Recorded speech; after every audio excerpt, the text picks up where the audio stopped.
Halo guys, kali ini Mimin ingin membahas tentang dua harimau yang ada di savana.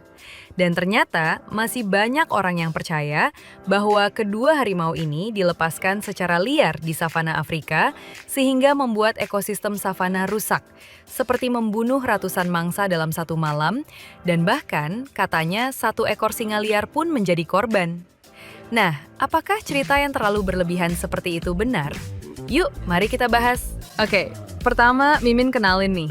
Si Abang John Varty adalah seorang pembuat film satwa liar Afrika Selatan. Dia juga telah membuat lebih dari 30 film dokumentari.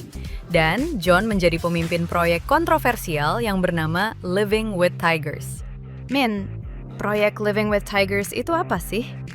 Nah, itu adalah proyek rewilding atau proyek untuk mengembalikan insting alami berburu harimau di alam liar dan juga membangun populasi harimau di luar Asia. Karena harimau yang diambil John adalah harimau dari sirkus atau penangkaran yang berada di Kanada. Artinya harimau ini tidak memiliki pengalaman berburu di alam liar. Nah, awal mulanya John pergi ke cagar alam Harimau Ranthambore dan Kanha di India, serta ke Taman Nasional Bardia dan Chitwan di Nepal. John melihat bahwa jumlah harimau di Asia semakin berkurang. Dan ketika John kembali ke Afrika Selatan, John berpikir mengapa kita tidak membawa harimau ke tempat yang memiliki populasi lebih sedikit dan lahan yang lebih luas. John ingin mewujudkan hal ini, dan Afrika Selatan tampak seperti pilihan terbaik untuk eksperimen ini.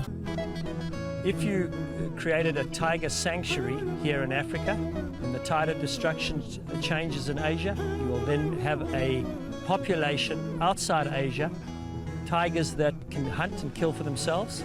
You could now reintroduce, restock parks back in Asia. I mean, I've been thinking about tigers for 10 years now. The thinking's over. His mission begins half a world away in Canada. Tigers in captivity far outnumber those in the wild.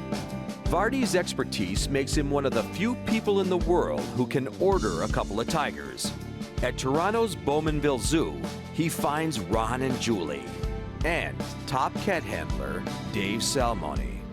Nah guys, akhirnya John mendapatkan kedua harimau ini yang bernama Julie dan Ron, serta pelatih kucing besar yang terkenal bernama Dave Salmoni. Kedua harimau ini dibawa ke Afrika dari umur 7 bulan dan akan mendapatkan pelatihan khusus untuk membangkitkan insting alaminya dalam hal berburu.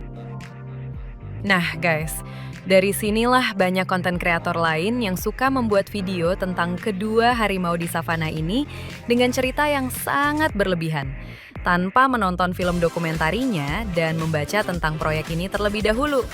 Contoh yang pertama, katanya kedua harimau ini dilepas liarkan di savana. Apakah kalian tahu bahwa kedua harimau ini selalu di dalam pagar pembatas dan tidak pernah dilepas liarkan? Jangankan dilepas liarkan di savana, di habitat aslinya aja sudah tidak boleh. Kenapa? Karena kedua harimau ini, Julie dan Ron, adalah harimau yang sudah tidak murni, alias hasil hybrid Bengal dan Siberian.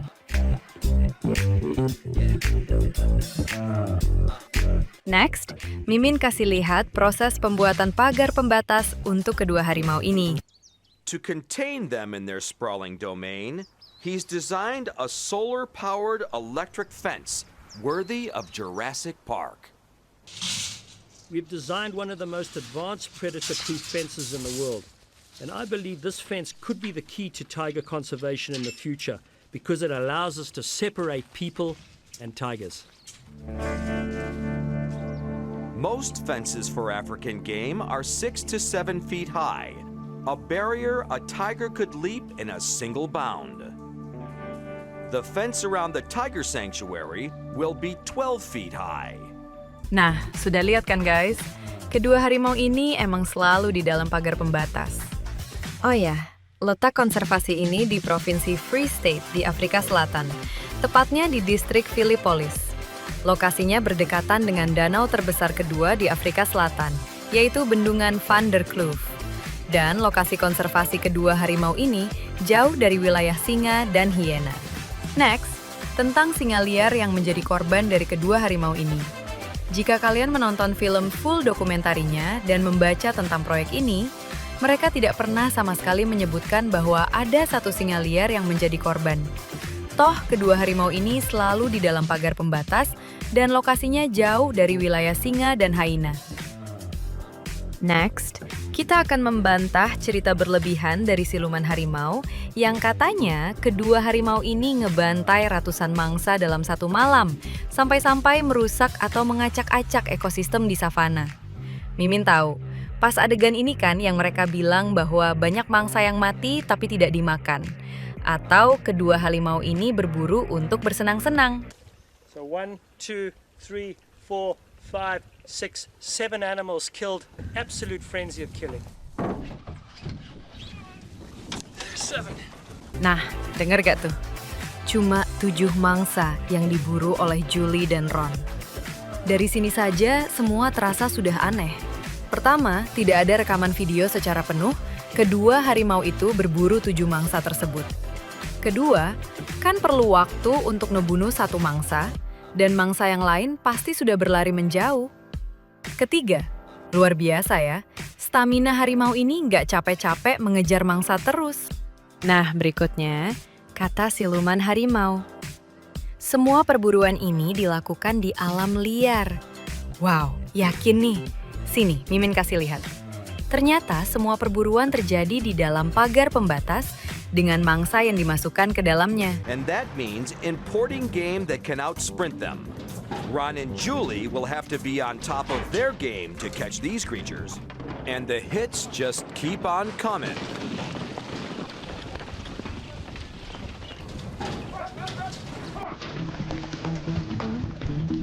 An extraordinary sight. Nah, Mimin pause dulu di sini.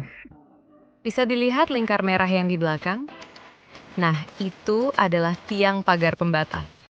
Tigers sprinting like cheetahs. Julie gambles on speed. Mimin pause lagi. Lihat kan yang di lingkar merah? Betul, itu adalah tiang pagar pembatas.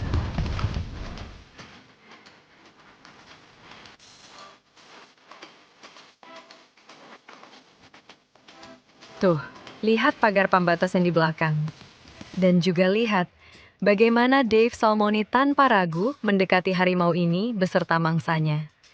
Itu artinya kedua harimau ini super jinak. Yakin kedua harimau ini mengacak-ngacak savana dan para singa. Oke, yang terakhir kata siluman harimau.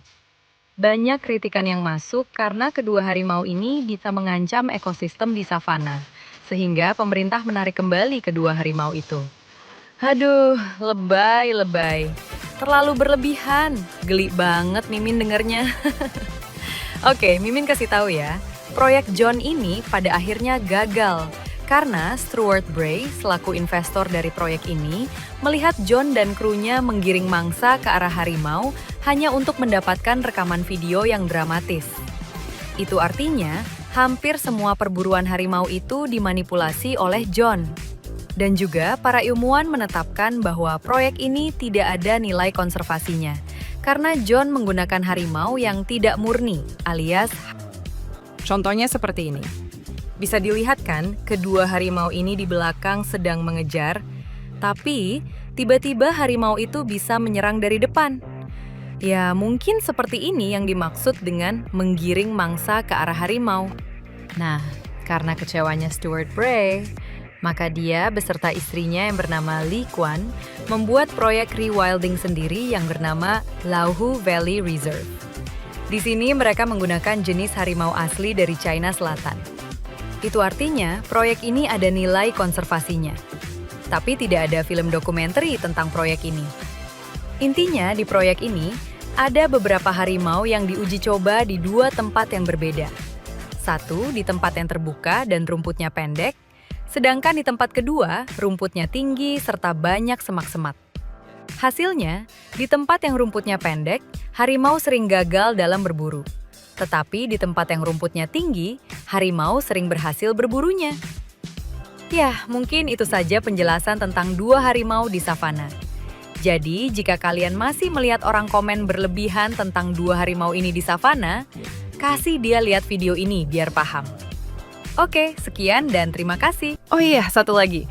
Di Tiger Canyon, kenalin kerbau Afrika atau Cape Buffalo ke harimau saja tidak boleh. Apalagi singa.